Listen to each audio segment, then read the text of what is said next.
Hi, I'm Cheryl Kagan, very proud to be the Senator for Gaithersburg and Rockville. Welcome to this week's edition of Kibbitzing with Kagan, brief conversations with people I find fascinating. My very special guest today is someone I have been dying to talk to for a while, and that is Montgomery County Public Schools Superintendent, Dr. Thomas Taylor. Dr. Taylor, Thomas, thank you so much for making the time today to chat. It's an honor, and to be found fascinating is even better. So thank you. Well, I have a million questions, and I know folks are so eager to learn more about you. You have gotten off to a great start, and there's hopefully a very long way to go.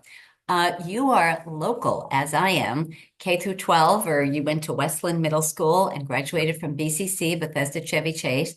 I'm a proud Churchill Bulldog, but just saying. Your undergrad was at Virginia Wesleyan, master's at UVA, University of Virginia, where also got a doctor's in education, and then went for a master's in business administration at William and Mary.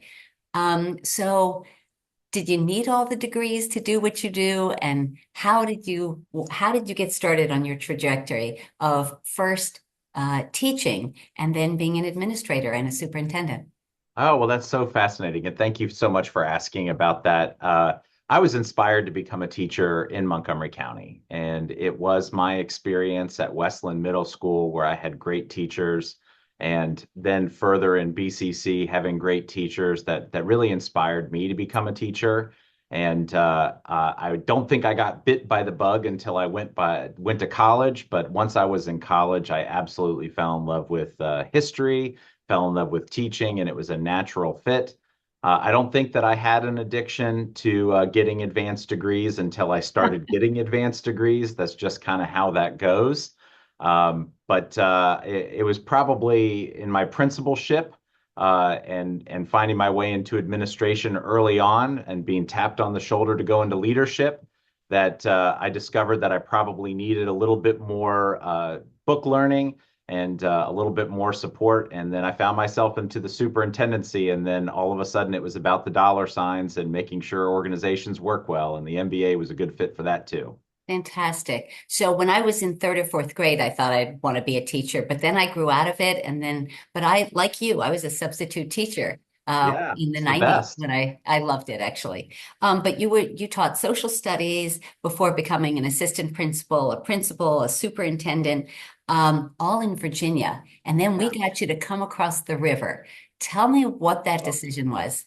I got to tell you, like every person growing up in a community, you can't wait to spread your wings and go and explore and do something else. And when I relocated to Virginia for college, it just seemed like a natural fit to stay in the area and found great opportunities wherever I was. And ironically, it kind of followed my advanced degree trajectory around the Commonwealth.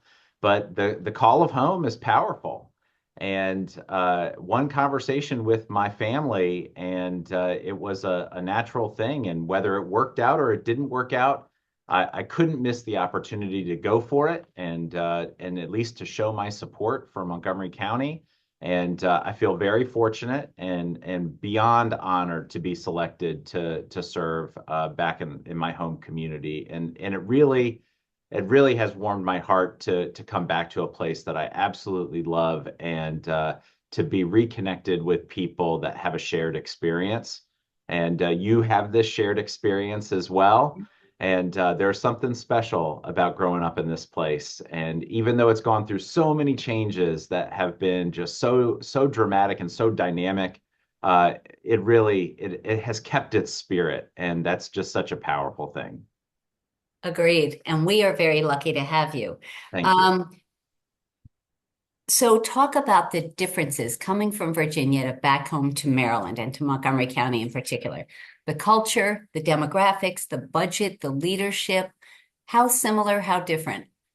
Well, there's a lot of similarities, and I've run some pretty large districts by Virginia standards, not quite as large as Montgomery County. Mhm. The largest district that I've run outside of Montgomery County was in Chesterfield, Virginia, which is Yep. a hair smaller than half the size of Montgomery County, but it was a lot of similarities in terms of suburban district to an urban area. Mhm.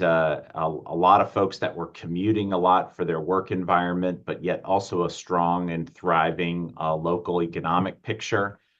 There are definitely some stark policy differences, even though Mhm. Maryland is politically diverse, and even though Montgomery County has some political diversity, there is a stark political diversity in Virginia Sure. and in Virginia localities. And sometimes that can be stifling to getting some momentum behind public education.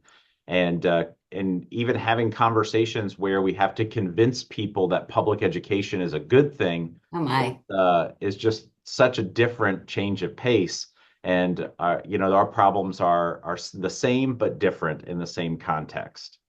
So when you came, I was trying to think about what you walked into because I have kibitzed with two of your predecessors. And I was thinking about what you came to last July. There was what was called a trust deficit. Communications were seen as a real challenge. There was too much secrecy, and you Mhm. have focused on transparency. Customer service is a Yeah. priority, and you're focused on that. Certainly, other challenges. Why don't you talk about sort of coming in and the progress you feel like you've made in some of those challenging areas? Well, there is certainly the media version of Montgomery County Public Schools, and then there's the real version of Montgomery County Public Schools. And I'm so proud to say that I get to go to work every day with a group of folks, 25,000 of them full-time employees, who are working very, very hard for kids. And across the county, I have yet to interact with somebody who wasn't all in it for the kids and who just really wants to give their all to make the community a better place, to make the state a better place. And so that has been actually really refreshing and rewarding because of such a contrast from some of the public view. Mm. Uh, we have some challenges coming back from the pandemic, and I'll be very specific. How we spent some of our pandemic resources, where we committed some of those resources, how we've incorporated them or not incorporated them into future operating budgets, how we've managed our money hasn't been the best. And we have to own that. And Mhm. we have to carve out a path of how we can get iteratively better every day and how we can create a process in which our solvency can be improved, our stability can be improved, and we can get the train back on the tracks for MCPS. I don't think that we're going to fix the school system overnight or that we're going to dramatically improve everything overnight. I really don't. However, I think that every day does present an opportunity for us to get just that much better. And so whether it's our snow closure communications or I saw the social media piece on that. yeah, Yeah, well, that was I'm cute. so glad. Um, Or whether it's just providing resources to our community about folks knowing their rights yes, and dealing with complex issues with the federal government. we are going to get to that, I assure you. Yeah, we just need to find opportunities in which we can be better as a school system and as stewards of the community trust. Um, you have a lot of partners, and I was thinking about this. I know you're very conscious of it every day, but you've got to deal with the county executive, the county council, the board of education, the unions, the PTAs, the staff, and support staff and educators. Um, how do you and our public schools are about half of Montgomery County's annual budget. How do you navigate all that and try to collaborate and communicate with each of those? Something else I learned in Montgomery County Public Schools is how to be a good team member. Hmm. I don't necessarily need to be the star player, but I love to be on a team full of stars. And I got to tell you, Montgomery County is a team full of stars, and this is a team sport. If we care about our community, we care about the kids that will become our community as a whole. This really requires all of us to work together well, and for us to build on each other's strengths. And whether it's our funding partners in county council, whether it's our agency partners in county government, whether it's the state delegation, or community interest groups and different coalitions of folks who are working together. we have great common cause because we really do share some values. And building off of our shared values, really, I think that we make a pretty great team. I have been so pleasantly surprised by how supportive our education associations have been, our partners in the community space and our community civic organizations, because even when they challenge us, they're doing it in the spirit of wanting to make us better, and it's really, really refreshing. So you referenced the delegation, which I didn't put on my list, but talk about, so there are 24 counties in the state, and we're pretty different. We're large, we are diverse, and it used to be when I was first elected that people used to think Montgomery County was all filled with white families, two-parent households with doctors and lawyers, and the streets were paved in gold. And we've had to educate our colleagues as the demographics have changed. How well do you feel like Montgomery County is heard and seen legislatively statewide? Well, I think that we have an uphill battle in that communication and that understanding. As Montgomery County goes the state of Maryland. Hmm. And I don't think that the rest of the state maybe has as great of an appreciation of that as they probably should, and how hard our delegation is really working to lift others up. And the belief that I've seen firsthand from the delegation of wanting to be a good team sport and to work with others, even when it may not 100% be in our localized interest, but it is in the state's interest to really work together. I think that a lot of those assumptions are built on previous assumptions that were built on previous assumptions that were Yeah, built on previous assumptions, and candidly, none of them really hold water anymore. right. Or if there was any truth to them, really, in the last 30 years anyway. It is a very different place than I think a lot of people think about in their mind, and we definitely have our challenges. We have our assets too, but we have our challenges, and those opportunities I think we're ready to meet. But I think it would help if the rest of the state recognized some of the things that we're contending with as well. Sure. So I am not trying to put you on the spot, but before we go back to in our schools, and I have a long list of issues to talk about there, let's talk about the blueprint, the 10-year plan, that law that we passed a few years ago that is dedicated towards enhancing Maryland's K through 12 public schools. In the fiscal realities, there are a lot of conversations about where we can delay or cut. Talk about what your concerns or hopes are. Well, I think that just the concept alone is so worthy of praise and worthy of a lot of support. And I think it's great that the legislature and the state government is reaching out to localities to get feedback, because like every plan and every conversation, there needs to be some push and pull and some reevaluation from time to time to figure out what's working and what's not working. As somebody who is primarily focused on K through 12, Mm-hmm. we do some early childhood work, but I'm primarily focused on K through 12. I will be the very first to tell you that pre-K expansion pays great dividends for the Mm-hmm. community. Mm-hmm. And what it means for the K-12 experience, I can tell you that that is an investment that has a very high return on investment.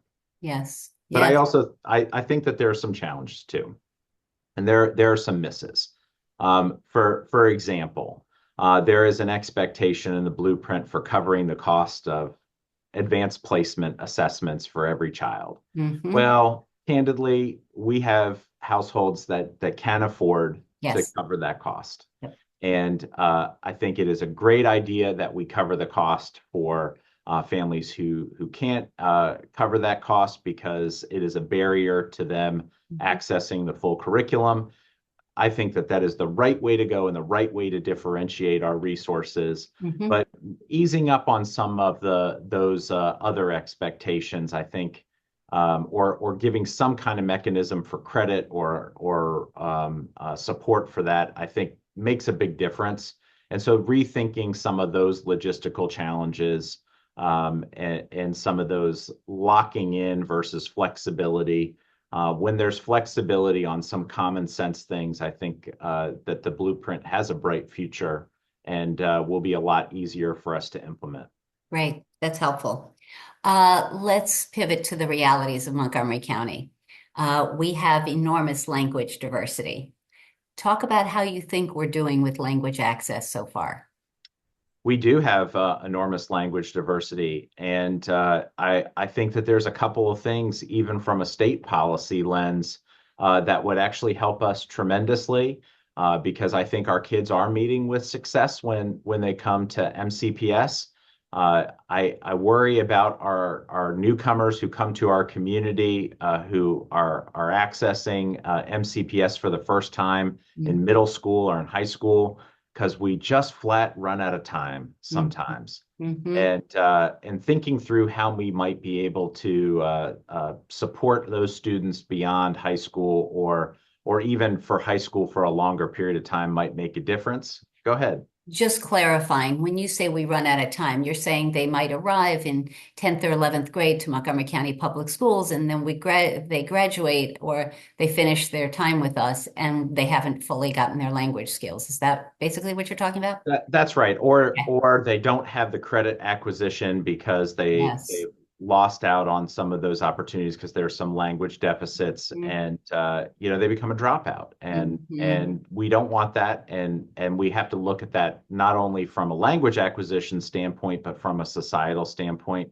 One of the things that Montgomery County Board of Education has advocated for this legislative session was Spanish language access on the GED. Mm-hmm. We And just had that hearing the other day, actually. yes, and we actually had representatives from Montgomery County and one of our career programs to come and testify about that, Yes. because Maryland, believe it or not, is the last state in the union not to That offer. was clear. 49 other states, and it's just one section of the Yes, test. yes. Yeah, So, no.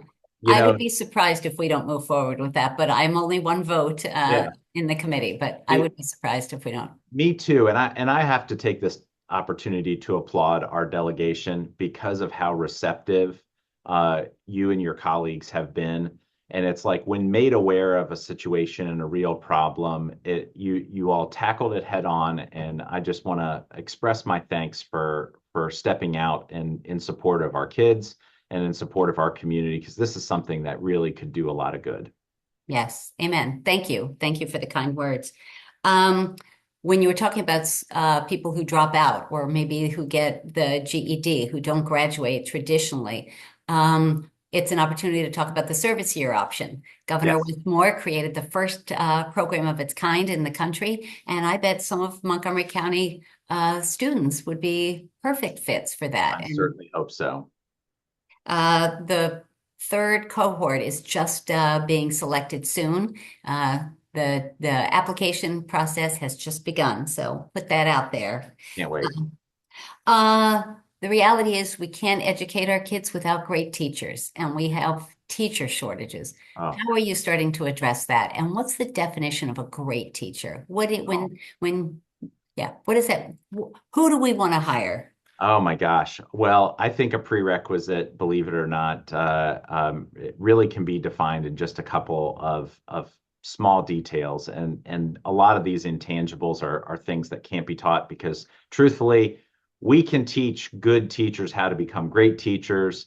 We can teach mediocre teachers how to become good teachers through professional learning and instructional strategies.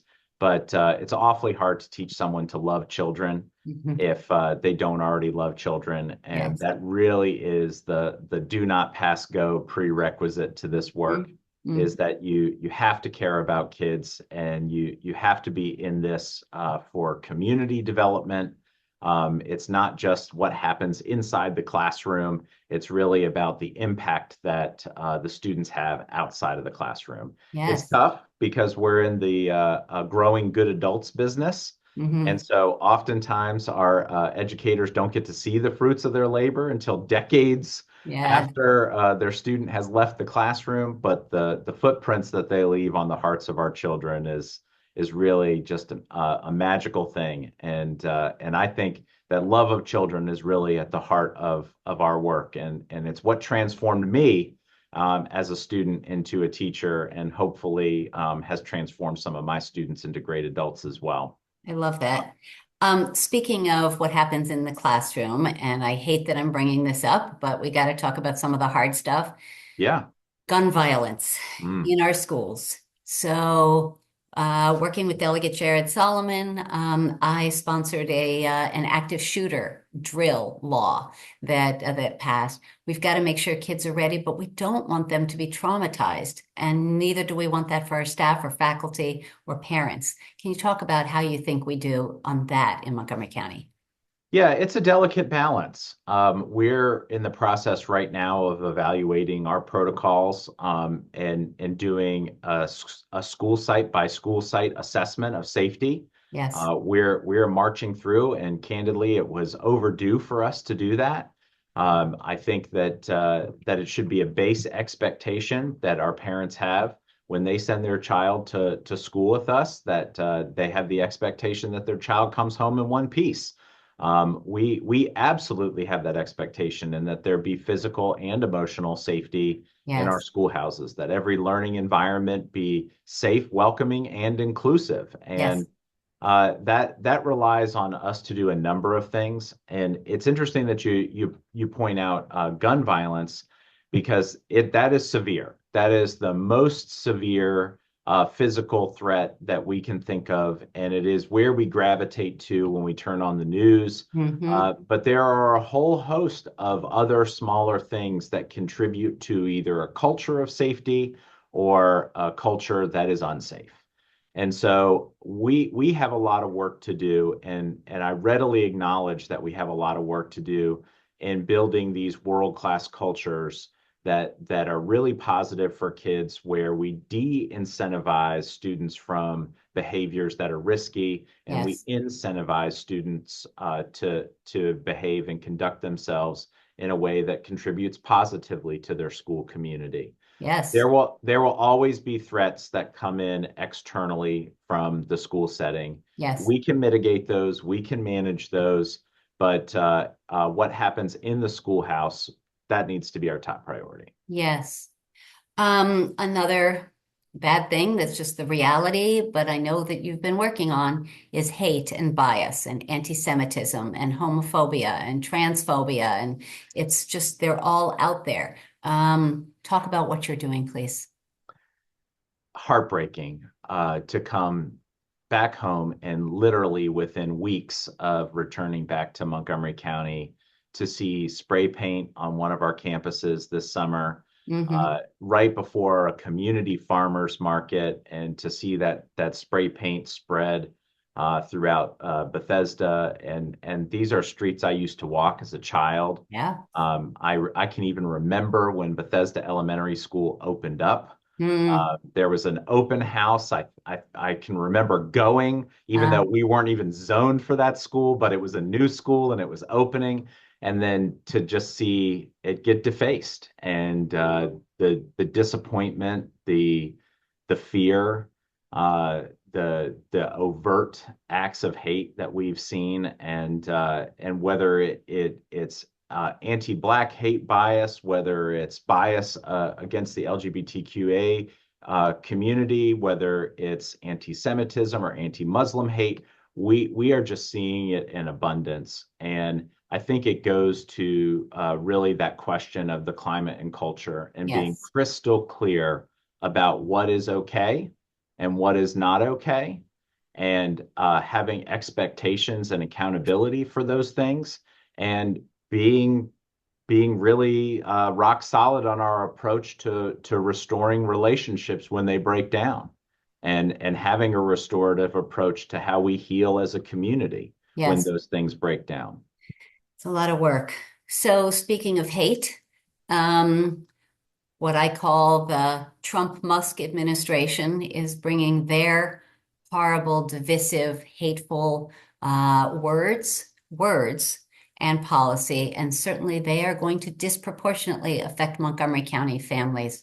Talk about what you're doing. You referenced at the beginning educated kids and families about their rights. What happens as Homeland Security, as ICE is trying to round up people and ship them away? Yeah, so fortunately, we haven't seen that. And we haven't seen that in Montgomery County, Yet, thank God. and we haven't experienced that firsthand, but that's no lack of desire for full preparedness. Hmm. And I will say that every day is an opportunity for us to communicate and for us to live out our values.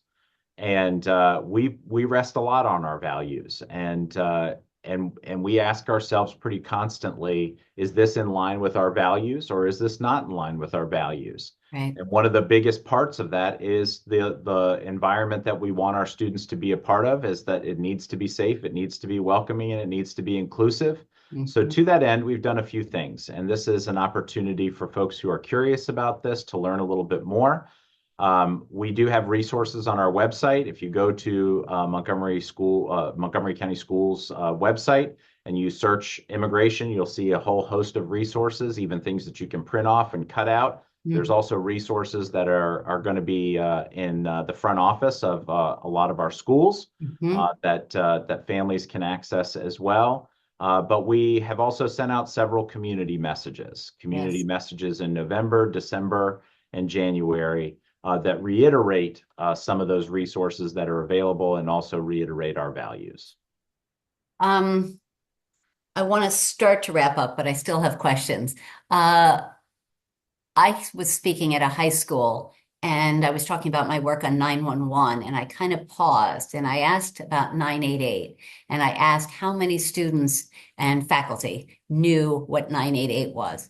And there was one adult who kind of did a half hand up that was, I kind of maybe, not really. Now, I would hope that a year later that the awareness would be Yeah. much higher. But students, teens do think about death by suicide. There Yeah. is bullying and stuff going on. How are you pushing out 988 to make sure that every single classroom, every student, every faculty and staff member is aware and talking about the availability of a free suicide and crisis hotline everywhere, 988? Yeah, thank you for elevating that. And our approach is really not to have one approach, but to have a portfolio of resources available.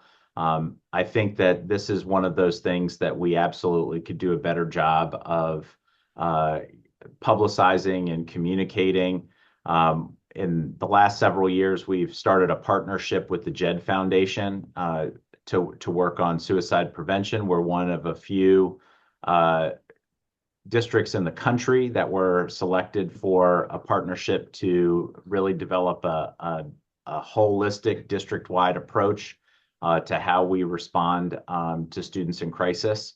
And we certainly have invested a lot of resources into triaging in that space, but but it's meaningless if kids don't know what's available to them. Right. And that really is a next step for us in terms of making sure that folks that are in crisis are connected to the people that can help them best, and that they do it in a really clear and direct way. Yes. So I'm just going to put out there also, I sponsored, working with Delegate Dana Jones, a telehealth bill that's law for students to be able to get access to mental health, because not everybody has the ability to take time off from work to pick their student up, take them to a therapist's Yeah, office, come back, blah, blah, blah. So, yeah, so that I'm very sure you're real. looking at.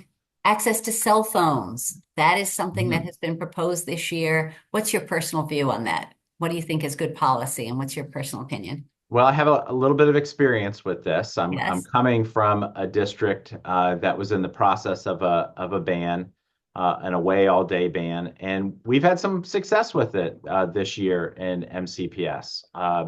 Not all of our schools are participating in our pilot, and we're Mhm. piloting several different approaches. And candidly, there's a mixed level of success with different approaches, and we've learned a lot.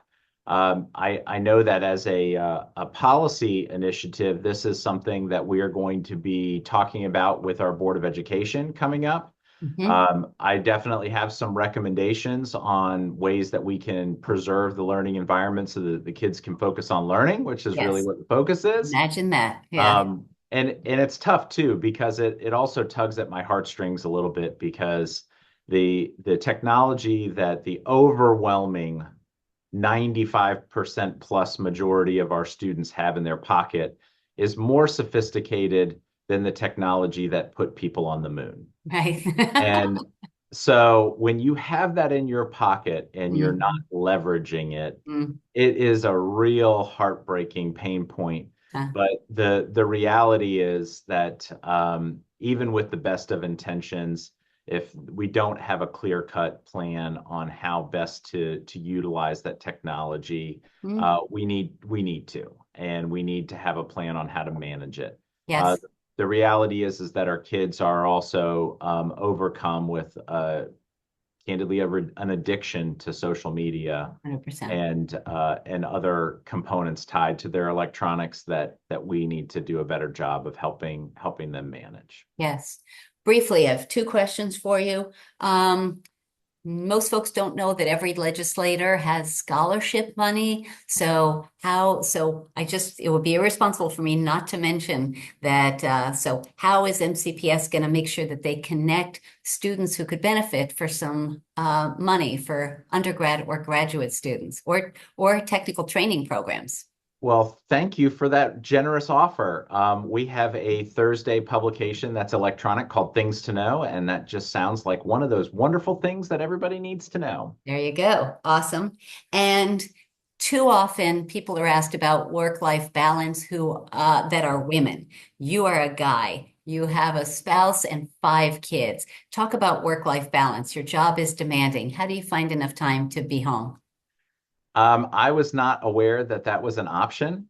Uh, but I will have to check with the Board of Education to see what that prospect looks like. No, in all seriousness, we're empty nesters for the first time, Okay. and even though it is a bit of a grueling schedule, I absolutely love what I do. I have a fantastically supportive spouse who understands the mission and understands what we're trying to do and to try and lift up this community. And she believes in the same things that I believe in, and that's an investment in the school system is an investment in our community. Amazing. Amazing. Well, Dr. Thomas Taylor, the superintendent of Montgomery County Public Schools, it is time for your fast five, even though I have a million more questions I'd love to ask Okay. you. Five quick questions, five quick answers to let folks get to know a little more about you. Okay. Question number one, who was your favorite teacher when you were young? Gail Glazer, seventh grade music at Westland Middle School. I don't have a shred of musical talent, but she was an amazing teacher of children and totally changed my life for the better. Have you stayed in touch? Is she still around? I actually recently heard from her daughter, who I became friends with. She passed away several years That's ago, nice. but just an absolute gem of a lady, just the best of the best of the best of the best. Nice. Nice. Question number two, what was your favorite subject when you were a student? Oh, that's a tough one. I would still say probably history or I know I have a math teacher here that will disagree with me here, but I actually did like math classes. Okay. Question number three, what do you do to relax when you want to get off the grid? Oh my gosh, I was not aware that I was allowed to go off the grid. I would say that I just enjoy spending time with my wife and my kids when we get the opportunity to. Although these options are few and far between, a once a year trip or something like that out of town is always a good thing to clear my mind. Reading a good book is also a small addiction that I have. So. Okay, that was question number four. What's your favorite book of all time? Something that we should all Ooh, consider reading. favorite book of all time. That's a tricky one and a loaded question. So, I will say this, my wife has gotten me into Ken Follett books, Okay. and I love Pillars of the Earth and that whole series. But what I'm reading right now, and actually just finished, Yes. is a book that's tied to customer service. I, Unreasonable Hospitality. It's uh-huh. a great one. Highly recommend. And I understand it was required reading for the school board.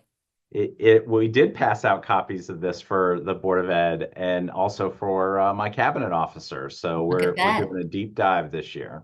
All right. Dr. Thomas Taylor, question number 5, the last question that I ask everyone. What is your hidden secret superpower? What's a skill or talent you have, something you're really good at that most folks can't do? Oh my gosh. Oh, rock, paper, scissors. I'm unbeatable. That's it. That's it. You're Just that ask guy. every high school kid. I will absolutely demolish them. They don't stand a chance. I'm fiercely competitive. I feel like I could do it professionally. That's Yep. hilarious. Rock, paper, scissors. Well, we are glad that you got your backup career going then as Yep. superintendent of Montgomery County's public schools. Thomas, Dr. Taylor, thank you for what you Thank you. do. Thank you for making time to kibitz. It's really been a joy. Appreciate you. Indeed. Thank you. Take care. See you soon.